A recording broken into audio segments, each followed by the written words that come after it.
आज ही Doubtnut app download करें। Doubtnut पर अपने सभी गणित, रसायन विज्ञान, भौतिक विज्ञान और जीव विज्ञान के डाउट्स का करो सफाया। बस प्रश्न की फोटो खींचो, एक ही प्रश्न को क्रॉप करो और तुरंत वीडियो सोल्यूशन पाओ। अभी डाउनलोड करें।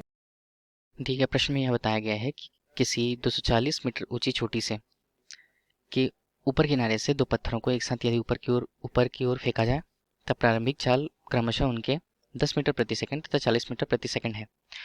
हमें दिए गए विकल्पों में से कौन सा ग्राफ पत्थर पहले पत्थर के सापेक्ष दूसरे पत्थर की स्थिति के समय विचरण को या परिवर्तन को सर्वाधिक सही दर्शा रहा है, इसकी गणना करनी है।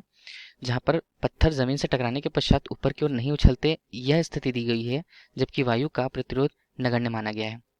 जी के मान 10 मीटर प्रति सेकंड दिए हुए हैं। ग्राफ केवल व्यवस्था आरेख के अनुसार है, स्केल के अनुसार नहीं दिए गए हैं। इसके अनुसार हमें केवल इनकी रचना के आधार पर ही इनका मान या सही ग्राफ का चुनाव करना है विकल्पों में से। साधारण रूप से केवल हम 240 मीटर ऊंचे स्थित किसी स्थिति से उस पर लगने वाले नीचे तक आने के लिए लगने वाले समय की गणना करनी है, जिसके लिए हम पहले गति के समीकरण ही लेते हैं। गति के द्वितीय समीकरण के अनुसार हमारा सूत्र y बराबर क्यू टी, चूंकि वह ऊपर की स्थिति में फेंका जा रहा है इसलिए ऋणात्मक का चिन्ह होगा, g गुणा टी के वर्ग के बराबर होगा। जहाँ चली गई दूरी हमारे लिए 240 है। प्रारंभिक वेग यदि हम पहले पत्थर की बात करें तब उसका वेग प्रारंभिक रूप से 40 मीटर दिया हुआ है। t अनुपात पर g गुणा 10 और t वर्ग की बात दी गई है।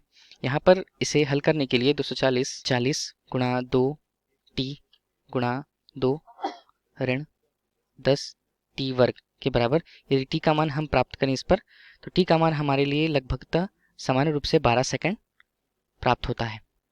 इसी अवस्था में इसे यदि हम साथ रखें, इसी तरह स्थिति हम दूसरे पत्थर की बात करें, तब दूसरे पत्थर के लिए इसी समीकरण से, जहां यह मान 240 था, दूरी समान थी, जहां इसका प्रारंभिक वेग 10t के समान था, 1:2 10 गुणा t वर्ग के अनुपात के बराबर था।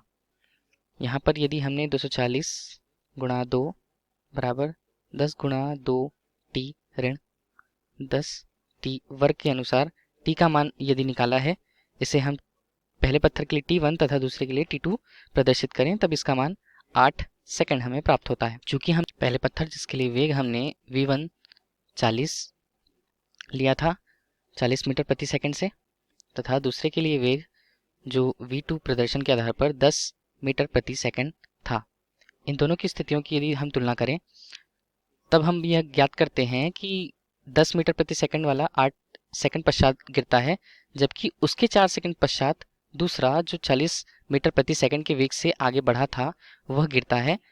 अब इस स्थिति पर हम यदि बात करें सापेक्षता के आधार पर, जहां सापेक्षता के आधार पर हम देखते हैं कि शुरू के सापेक्षता के आधार पर शुरू के 8 सेकंड पर दोनों पत्थर हवा में थे। यहाँ पर उनकी गति निश्चित थी, निश्चित गति जिसका मान 20 मीटर प्रति सेकंड है वह प्राप्त हुआ है।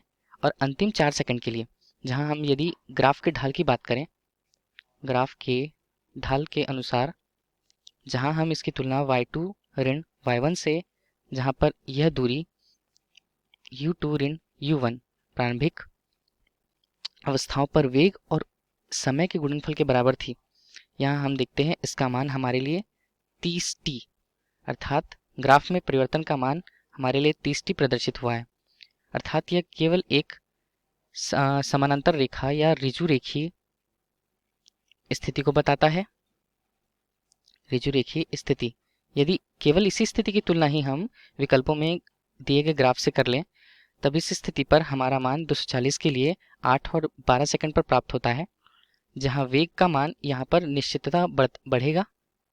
त्वरण के लिए पहली स्थिति तक त्वरण का मान 0 रहने वाला है, क्योंकि वेग समान रूप से वितरित कर रहा है।